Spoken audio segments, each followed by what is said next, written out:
All right, so let's go over the reading from yesterday. Start off with that. Last word. Okay, so number one. What kind of force did Stalin impose on the retreating Germans? What was the objective for the Soviets? Jeffrey, go ahead. Stalin's goal was no mercy and to take over the German capital, Berlin. All right, good job. No mercy. And he wanted to make sure that this war would be done for. And we all know the Soviets backed off the Germans when they invaded into the Soviet Union. So he wanted to really make sure that this capital was totally taken over and that they had no ability to fight. So what did he send to Berlin? Troy, go ahead. Force of 20 armies. 20 armies. Unbelievable. He sent everything he had, right? He sent over 6,300 tanks, 8,500 aircrafts, right? And he wanted to try to crush the Germans and finish this war off to the very end, right? Okay. So he wanted to crush Berlin. And we already know his objective, right? He wanted to make sure Germany could never rise to power again. And at the same time, if he claims as much as he can, move obviously into Germany, then that means it's going to be communistic after World War II. It also is going to prevent any type of invasion into the Soviet Union forever. It's almost going to be like a buffer zone from Eastern Europe to the Soviet Union. Does that make sense, guys? All right. 2. After learning about many of the atrocities and deaths that occurred against the Soviets by the Germans, why do you think the Western powers, Britain and U.S., halted their advance onto Berlin? Jeffrey, go ahead. They figured that they deserved to exact revenge on Germany for all the different atrocities that they did during the Battle of Stalingrad and other battles in Russia. All right, good. Good job. Good job. So the Germans, they were brutal towards the Soviets when they invaded in with Operation Barbarossa. Raping women, pillaging towns, destroying everything in their path. Okay. And with that being said, the Allied powers, Great Britain and America, thought, well, let's just let them have their fun. Right? Let them have their revenge.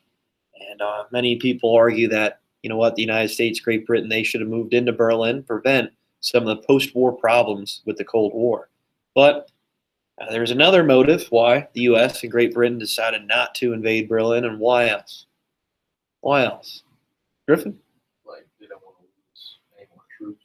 Yeah, good job. So Hitler initiated a total war, right?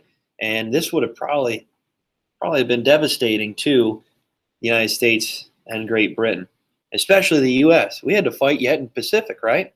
Okay, we can't allow any more casualties or deaths to occur here in Europe. All right, so we sat back and let the Soviets take it over. All right, 3. As the Battle of Berlin was occurring, where was Adolf Hitler? What did he do? Gracie, go ahead. He was in his underground bunker under the Soviet Union. Ended up committing suicide. All right, good. He was in the underground bunker. They call it the Fuhrer bunker.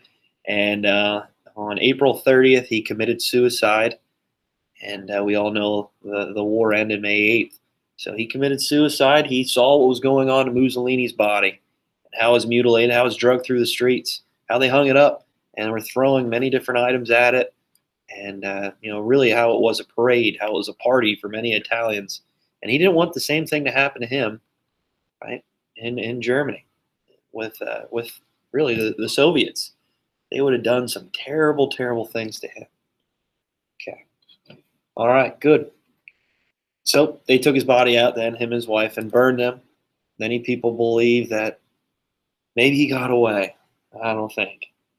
The Soviets thought they had his body as well. They kept it uptight for a long time, and they did some DNA tests on it, and it's actually not Hitler's body. So I don't know. No one really knows where the body's at. Maybe it's kind of secret, right? Because if they would have that displayed anywhere, or his burial anywhere, that might push more people to form maybe I wouldn't say kind of a cult, I guess, or a movement of neo-Nazism and fascists, and we won't want that to happen. All right, 4. Describe how Hitler tried to recruit, or who he tried to recruit in order to help benefit the defense of Berlin for Germany. What if these people decided not to join the war? What would happen? This is kind of alarming, wasn't it here? Gracie? He recruited boys from the age of anywhere from 14 to 16 years old, and the boys do not want Yeah, good job. Good job. So he wanted to make sure he could defend it at all costs. So total war, like I mentioned, women, children, literally strapped them with bombs to run into the Soviets' army and their offensive maneuvers into Berlin.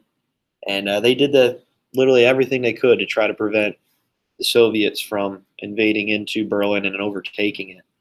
And if they didn't join, they were hung up, right? They were hung up by the light posts, the trees, to display to the rest of the German population that if you're not going to fight for us, if you're not going to die for Germany, then you're going to be viewed as a traitor and you're going to be killed by German authority. Like Sasha, right? Oh, poor Sasha. Man. In the section, Encounter with a Young Soldier, describe the sad little boy that the German citizens found when collecting rations. What was the little boy's job, objective? Forney, go ahead. When they were looking for rations, they came across a young boy that was in a self-dug low shallow trench, and he was crying. And his objectives was to take an anti-tank grenade that was lying beside him and run under one of the Soviet tanks and blow basically himself up with the tank. Yeah. Can you imagine that? Telling someone of that young of age to say, "Hey, here's a bomb. Strap this to your chest.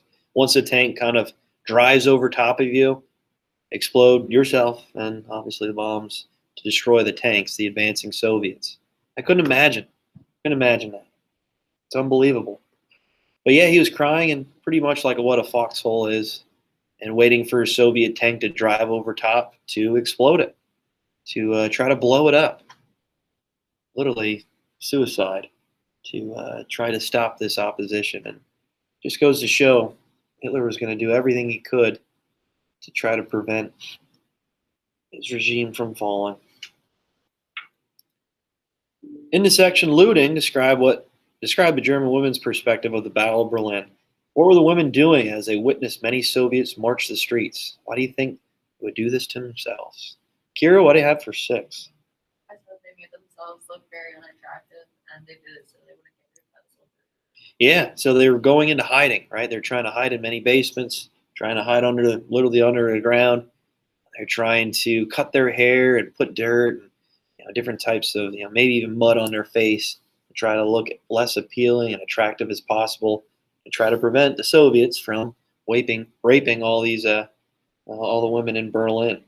And again, this was called the rape of Berlin because that's what the Soviets did. It's obviously sad what they did, but again, the Soviets were seeking revenge. That's what Germany did when they invaded the Soviet Union. And they're just kind of getting back at Germany for the atrocities done with Operation Barbarossa. All right, 7. Section Surrender. Describe how the German women described the last days of the war in Europe. Why was she more afraid after the German army surrendered? Troy, what do you have for 7? They were not more afraid now because the Red Army had full control of Germany. Yeah, good job. So for their whole lives, right, they've been presented that the Soviet Union has been monsters, barbarians, trying to bring down the German Reich, the Aryan race, right? We talked about how this indoctrination of Nazi propaganda and ideology was all over Germany. Okay, you got to think back to when we started this semester off. And thinking about the Soviets taking control of Berlin was, oh my, I couldn't believe it. This would be far worse. This would be far worse because the Red Army, how barbaric these people are, the atrocities that they have been accounted for. This totally goes against the teachings of the Nazi ideology and everything that Hitler promoted to the people for so long. And they couldn't imagine Germany being overtaken and run by the Soviets. How brutal it would be. Okay, and how terrible their leadership would be in Berlin. So yeah, it was almost like the end of the world for these people in Germany. All right, is there any questions on the Battle of Berlin? Again, that's the last battle in Europe. Okay, I showed yesterday that picture of the Soviet soldier hanging the Soviet flag over top of the Reichstag, and that kind of signifies the end of the war in Europe. VE Day, right? Victory in Europe. All right, so bell ringer for today.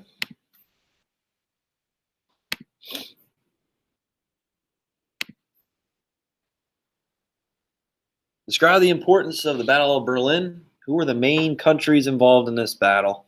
There we go.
All right, so describe the importance of the Battle of Berlin. What do we got here? Jeffrey, go ahead. The Battle of Berlin was the last major battle on land during World War II and was the final battle that Germany had before they surrendered to the Allied powers. All right, good job. The final battle in Europe during World War II. And this, like I mentioned, Hitler would commit suicide April 30th, and the war would end May 8th. Okay, VE Day. And this just shows that the Axis powers are coming to a close. Italy surrendered before this, and now Germany. And we still got a war to fight, though, in the Pacific, which we're going to finish up talking about today, tomorrow, and Thursday. Okay. So it's coming to an end. It's coming to an end. So here is the terms for today. We have Navajo code talkers. There we go. Navajo code talkers.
All right, so what do we got for Navajo code talkers? Jaws, what do we have? There's a group of Navajo people that were using their native language to avoid the Japanese drafting code.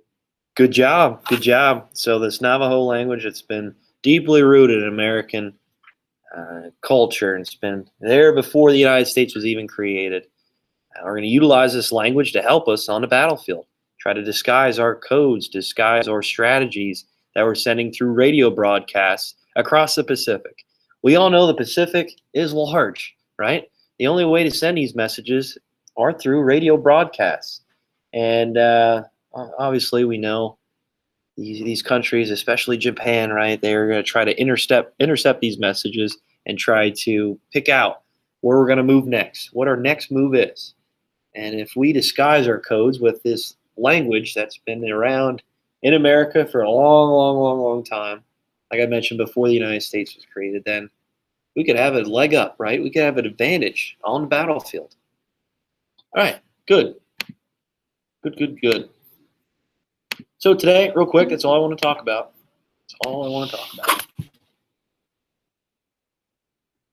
So with the Navajo code talkers, as we're moving closer and closer to Japan with this island hopping technique, this strategy, we're pushing Japan back to their own border in the Pacific. Ever since the Battle of what? What was the turning point in the Pacific? What was that battle called? Griffin, go ahead. The Battle of Midway. Good job. The Battle of Midway. Ever since then, the U.S. has been pushing Japanese back to their own borders. And it looked like this war was closing up, like it was going to be just a matter of time until we were successful. We all know the Japanese, they will never surrender. They'll go to the very end. They'll literally commit suicide and kamikaze planes, which we'll talk more about tomorrow, into American armaments, naval ships, you name it, to try to win this war and to prolong it as long as they can. We all know Japan's an island. If we start taking these islands away from them, they're going to run low on resources and raw materials to try to create military supplies. So as we're pushing them back to their own borders, they're losing valuable resources to continue to fight and produce an army. All right, so like I mentioned, 1942, right around the Battle of Midway, we decided to use this ancient language, this language that's been in America for thousands of years, really. The thing is, there is no written language of it. It's just spoken. There's no written language of Navajo language. So for people to try to understand it, it's near impossible. It's near impossible. And for the Navajo, I guess say bilingual speakers, they had the ability to disguise and come up with codes to really help us and seek an advantage on the battlefield, where we can disguise our strategies, our plans, and submit them over radio broadcasts to many of our forces out in the Pacific. And many people call this a secret weapon because it really is. It really is.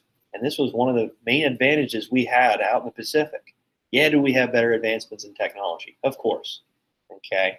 But at the same time, one of the biggest things, especially traveling across the vast Pacific Ocean to island hopping to other areas, we need to make sure we can disguise our language, disguise our strategies, our codes. The Navajo code talkers, this was something that the United States pushed out towards 1942, which really aided us on the battlefield. But there's a lot of things, a lot of struggles before we could actually initiate this. We had to find these Navajo speakers, right? We needed to find people that could speak this language. We need to make sure that they're equipped and ready for war. So training, okay? It was really hard to obviously come up with this plan. Although it was ingenious, it was a great idea to try to find these people and push them into the war, especially, we all know with America at that time, they weren't really accepting of some of these different diverse groups. And to try to unite this group as all Americans in the United States and to fight for, let's say, our freedom and push back Imperial Japan, this was a struggle at first. And like I said, there was no written language of the Navajo language, right? It was all just spoken. So they actually had to reference it to certain codes and certain letters in our alphabet. So yeah, it took a little bit of time. It took some time to actually create this code and make sure that they could utilize it, especially in these broadcasts all across the Pacific. And this would obviously confuse the Japanese. They never cracked it. They never figured it out. Okay, and they actually allowed some code breakers to try to figure out this code, and they actually cracked it and right around 1985. So way after the fact. Okay, almost 40 years after the war was even over, they finally deciphered the code. So it really goes to show that this was helpful and beneficial for the U.S. as they're traveling across the vast area of the Pacific Ocean, pushing back the Japanese forces. And this will really help us on the battles of Okinawa and Iwo Jima. Okay, these are the last two main islands that we're going to really duke it out with the Japanese as we're getting closer and closer to Japan. Okinawa and Iwo Jima is right around these small islands here at the bottom of the island of Japan. So utilizing this code, utilizing this language it was key to our victory. And we need to make sure we can spread them out all throughout the Pacific and all throughout these different types of squadrons on the battlefield to help us and aid us to victory. All right, is there any questions on the Navajo code talkers? Great idea, right? What do you think, Griffin? Heck yeah, man. Yeah. Let's not reinvent the wheel here. Let's just use a language that's been literally in America before the United States was even created. Okay? And disguise our codes so the Japanese can't pick up on it. And maybe divert them in the wrong direction. Okay? Maybe have them plan out a defense where we're not even going to try to attack. All right. And here real quick is a map of the Pacific and how we are pushing Japan back to their main border. As you can see, Iwo Jima and Okinawa, those are those smaller islands here closer to the mainland of Japan. If we can capture those two islands, what can we maybe do even more effectively? Morning, what do you think? Yeah, okay, yeah, but what else can we maybe do if we acquire these two islands? We can target what? Many of their major cities, right? We can bomb a lot of their major cities like Tokyo, like Hiroshima and Nagasaki. Oh, okay. All right.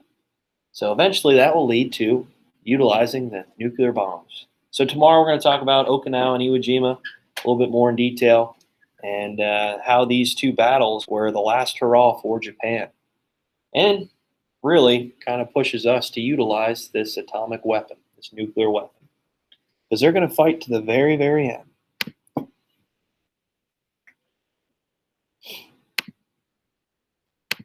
And that's all I got for today.